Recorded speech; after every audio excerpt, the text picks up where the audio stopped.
Pernahkah kamu bertanya-tanya, apa yang akan terjadi jika manusia makan bukan 3 kali, bukan 5 kali, tapi 15 kali dalam sehari? Apakah tubuh kita akan menjadi mesin pembakar kalori yang super efisien? Ataukah justru kita sedang menyiapkan panggung menuju kehancuran sistem metabolik manusia? Hari ini, kita akan masuk ke dalam sebuah eksperimen imajiner, sebuah teori gila yang jika dijalankan, mungkin bisa mengubah cara kita memandang tubuh, waktu, bahkan hidup itu sendiri. Apa jadinya jika kita makan 15 kali sehari? Selamat sehat untuk kita semua di sini. Channel ini dibuat untuk kalian yang ingin mengetahui teori konspirasi pada sesuatu hal yang sering berkeliaran di otak kalian. Gua Dav, let's the story. Makanan adalah aktivitas biologis yang penting. Fungsinya bukan hanya sekedar mengenyangkan. Makan, menyuplai energi, memperbaiki sel, dan mengatur hormon tubuh. Sistem pencernaan manusia didesain untuk mencerna makanan dalam siklus yang seimbang. Biasanya, kita memakan 3 kali sehari, kadang 5 jika termasuk cemilan sehat. Namun, setiap kali kita makan, tubuh mengaktifkan sistem pencernaan yang kompleks. Mulut memproduksi enzim, lambung memecah makanan, pankreas mengeluarkan insulin, dan usus menyerap nutrisi. Yang sering tidak kita sadari, proses ini butuh waktu dan energi. Setiap kali kita makan, tubuh sebenarnya sedang bekerja keras. Apa yang terjadi saat makan terlalu sering? Jika kita makan 15 kali sehari, artinya setiap 1/1,5 jam kita memasukkan makanan ke dalam tubuh. Pertanyaannya, bisakah tubuh kita mengikuti ritme tersebut? Jawabannya sangat mengejutkan. Dalam waktu singkat, sistem pencernaan akan mulai kelelahan. Kenapa? Pertama, overstimulasi insulin. Setiap kali kita makan, terutama makanan berkarbohidrat, pankreas melepaskan insulin. Jika hal ini terjadi terlalu sering, kita menciptakan resistensi insulin, pintu gerbang menuju diabetes tipe 2. Yang kedua, lambung tak pernah istirahat. Lambung kita butuh 3-5 jam untuk mencerna makanan padat. Kalau kita makan lagi sebelum itu, makanan akan menumpuk. Ini bisa menyebabkan gastritis, reflux asam, dan bahkan luka lambung. Yang ketiga, usus besar kelelahan. Usus bukan hanya menyerap nutrisi, tapi juga menyaring racun. Jika terlalu sering bekerja tanpa jeda, aktivitasnya menurun. Racun bisa kembali ke aliran darah, menyebabkan peradangan kronis. Pengaruh ke otak dan hormon.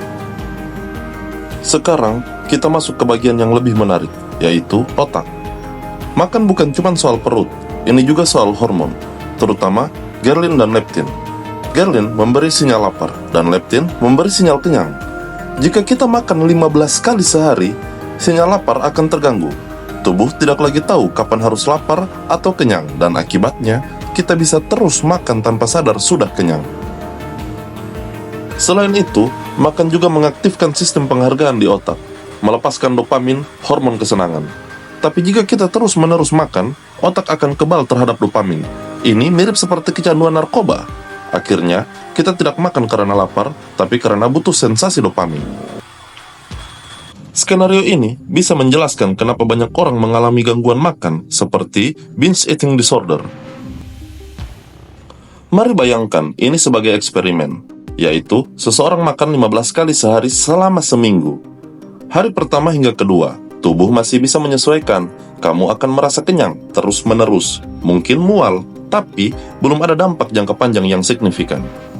Dan hari ketiga hingga kelima, berat badan mulai naik drastis, bahkan jika yang dimakan hanyalah cemilan kecil, kalori tetap menumpuk. Sistem insulin mulai kacau, kadar gula darah naik turun seperti roller coaster. Dan kita masuk hari ke-6 hingga ke-7.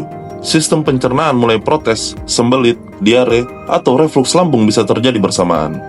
Energi kamu menurun, walaupun kamu terus makan. Kenapa? Karena sistem metabolikmu kelebihan beban. Apa kata ilmuwan tentang ini? Dalam studi yang diterbitkan oleh Cell Metabolism, ditemukan bahwa waktu makan jauh lebih penting daripada jumlahnya. Makan terus-menerus mengganggu ritme sirkadiah tubuh, jam biologis yang mengatur kapan kita tidur, bangun, dan mencerna. Ilmuwan seperti Dr. Sachin Panda dari Salk Institute menjelaskan bahwa makan dalam window time 8 hingga 10 jam sangat ideal. Makan di luar waktu tersebut meningkatkan risiko obesitas, peradangan, dan bahkan kanker. Makan 15 kali sehari jelas melampaui batas waktu tersebut. Ini berarti tubuh tidak pernah punya kesempatan untuk masuk ke mode restoratif, di mana perbaikan sel terjadi. Perspektif alternatif. Tapi, bagaimana jika tubuh kita bisa beradaptasi? Bagaimana jika suatu saat manusia memang perlu makan lebih sering, entah karena cuaca ekstrim, lingkungan tanpa nutrisi tinggi, atau karena eksperimen genetika? Makhluk hidup seperti beberapa binatang makan sepanjang hari. Kolibri misalnya, makan hampir setiap 10 menit, tapi mereka punya metabolisme super cepat. Dalam skenario fiksi ilmiah, mungkin manusia bisa diubah secara genetik agar bisa mencerna cepat dan efisien. Makan 15 kali bukan masalah, tapi itu bukan kita hari ini. Dan bagaimana jika pola ini diteruskan selama berbulan-bulan? Pasti dampaknya akan sangat serius. Yang kita akan alami yaitu: pertama, obesitas ekstrim. Bahkan makanan sesehat apapun bisa menyebabkan akumulasi lemak jika dikonsumsi berlebihan. Kedua, kerusakan hati dan pankreas. Organ-organ ini bekerja lebih keras setiap makan. Jika tanpa istirahat, mereka bisa rusak permanen. Ketiga, disregulasi hormon. Selain insulin, hormon seperti kortisol atau stres juga bisa naik karena tubuh merasa terancam oleh beban kerja tanpa henti. Dan yang keempat, resiko kanker meningkat. Peradangan kronis akibat overmakan menciptakan lingkungan yang ideal bagi mutasi sel. Apa makna di baliknya?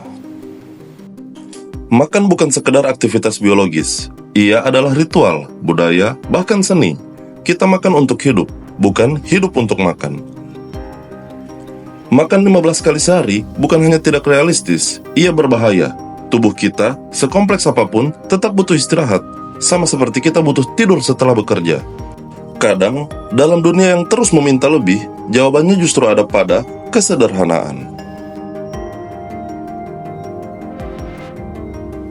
Bagaimana menurutmu? Apakah kamu tertarik mencoba makan 15 kali sehari? Tulis pendapatmu di kolom komentar.